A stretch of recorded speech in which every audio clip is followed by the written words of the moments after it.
Quando eu recebi a notícia da minha prisão, eu passei o dia gravando no SBT, ao lado de grandes amigos, o que ajudou a deixar o clima um pouco mais leve.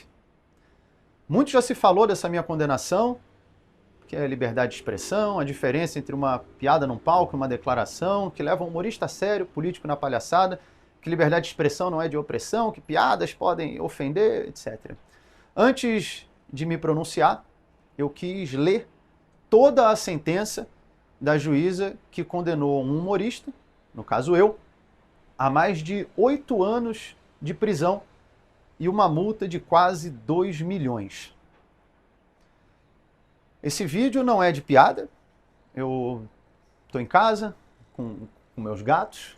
Aqui é a pessoa Leonardo de Lima Borges Lins e não o comediante Léo Lins, uma persona cômica criada ao longo de anos, que faz piadas ácidas, críticas e que sabe que nem todas as piadas são para todas as pessoas.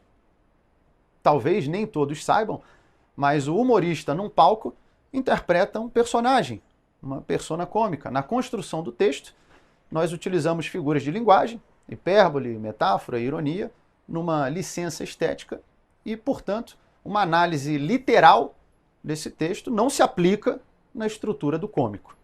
Isso não é uma opinião minha, isso é um dos conceitos de humor, segundo o autor Simon Critickley, um autor com diversas obras a respeito da comédia e um nome respeitado na área nos Estados Unidos e no mundo. Por que eu estou citando isso? Porque é de se esperar que uma sentença pesada como essa tenha um embasamento teórico igualmente profundo. Sabe qual foi um dos embasamentos teóricos da juíza que me condenou a mais de 8 anos de cadeia? A Wikipedia. E isso não é uma piada. Você imagine um inocente acusado de homicídio, a juíza fala, você matou? Ele diz, não. Ela vai na Wikipedia, pessoas podem mentir? Sim, sabia, condenado. Isso mesmo, a Wikipedia tendo um aviso. Não é fonte primária de informação, não substitui uma pesquisa acadêmica, assim como no meu show, também tem avisos. Show de humor, apresentação de stand-up comedy, obra teatral, ficção. Você está entrando em um teatro, está em um canal do humorista Léo Lins. Mas parece que as pessoas perderam a capacidade de interpretar o óbvio. Estamos vivendo uma das maiores epidemias dos últimos tempos, a da cegueira racional. Os julgamentos são feitos puramente baseados em emoção e ninguém quer mais ouvir o próximo, quer no máximo convencê-lo da sua própria verdade. Isso pode trazer consequência para qualquer pessoa, mas no caso de um juiz, de uma juíza, pode trazer consequências gravíssimas. Eu vou citar alguns trechos da minha sentença e eu deixo para que vocês façam o julgamento por si só. Em um certo momento, a juíza fala, apesar de haver texto, edição, cenário, figurino e estar em um palco, parece-nos não se tratar de um personagem, e sim da pessoa a proferir discursos.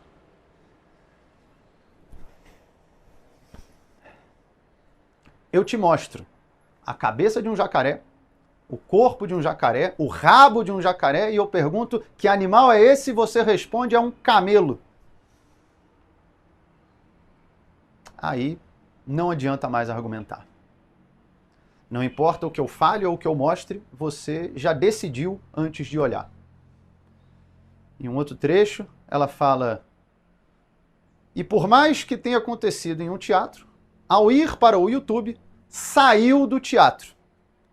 Então, a partir de agora, se eu assistir um filme de romance, eu posso processar os atores do filme por atentado ao pudor, porque a cena romântica entre o casal não aconteceu mais no estúdio do cinema, e sim aqui na sala da minha casa. isso é de uma limitação cognitiva grave e preocupante.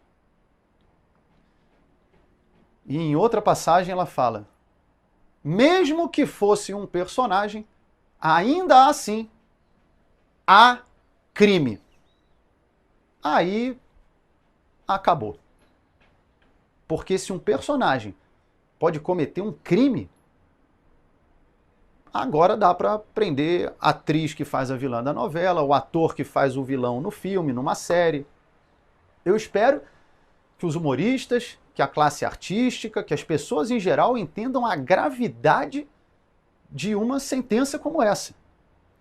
Eu sei que muitos estão indignados com a minha condenação, alguns estão felizes, porque é isso que virou a nossa sociedade. Um coliseu romano, onde cada grupo vibra quando um suposto adversário, às vezes nem é, cai ou é empurrado aos leões. E enquanto a plebe se mata, os imperadores assistem do camarote, invioláveis e intocáveis. Para que rumo está indo a nossa sociedade?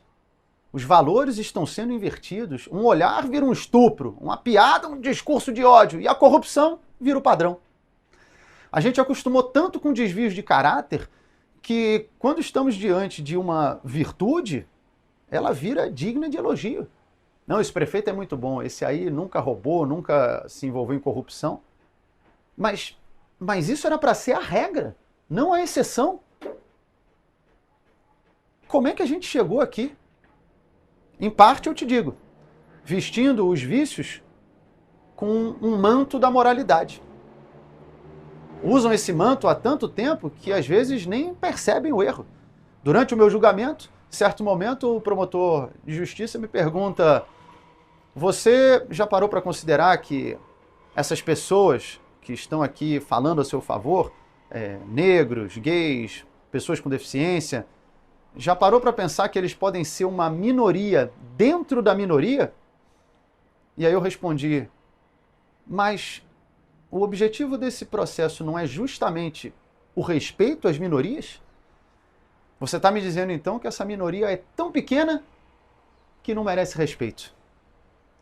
Em que momento a nossa régua moral e jurídica passou a ser baseada em um número do IBGE?